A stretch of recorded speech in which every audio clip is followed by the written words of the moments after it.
Bonjour à tous, nous allons aujourd'hui voir la multiplication avec retenue.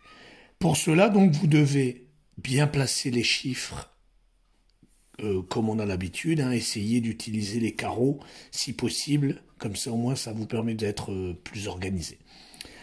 Avant de faire le calcul, je vous rappelle, c'est toujours possible d'estimer le résultat.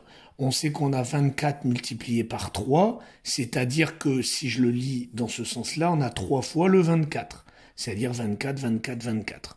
Donc, on va être, dans tous les cas, à plus de 60, parce que on a 3 fois le 20, ça fait déjà 60, donc on va certainement être aux alentours des 70. Maintenant, on peut commencer la multiplication. On part toujours des unités, donc on multiplie 3 fois le 4. 3 fois le 4, ça fait 12.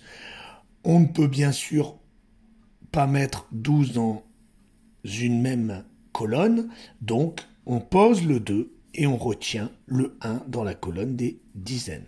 Cette retenue peut être mise au-dessus des dizaines, mais elle pourrait très bien être mise dans une boîte à retenue, ou bien certains préfèrent la retenir de tête. Nous, on va garder la technique pour l'instant en mettant la retenue au-dessus, mais bien sûr, on acceptera la boîte à retenue ou la retenue dans la tête. Une fois qu'on a fait les unités, on passe aux dizaines. On a 3 fois le 2. 3 fois le 2 égale 6, plus 1.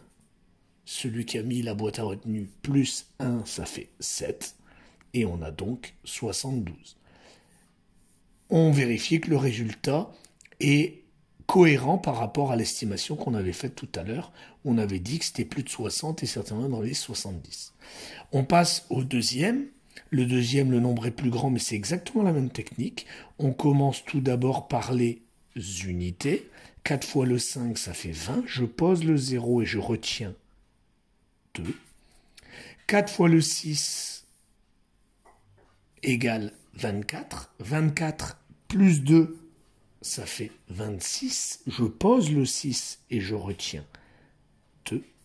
Et 4 fois le 2 égale 8. 8 plus le 2 égale 10. Lorsqu'il n'y a plus de chiffres à côté, ça ne sert à rien d'écrire 0 et je retiens 1, puisqu'il n'y a plus de chiffres, donc on met tout de suite le résultat en dessous.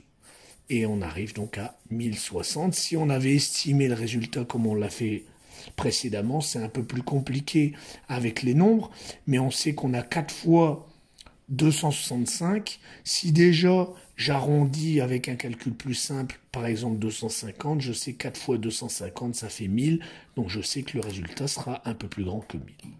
Voilà. Bon, j'espère que ça a été à peu près clair. Si vous avez des questions, n'hésitez pas à nous envoyer un petit mail et on vous expliquera différemment si possible. Merci.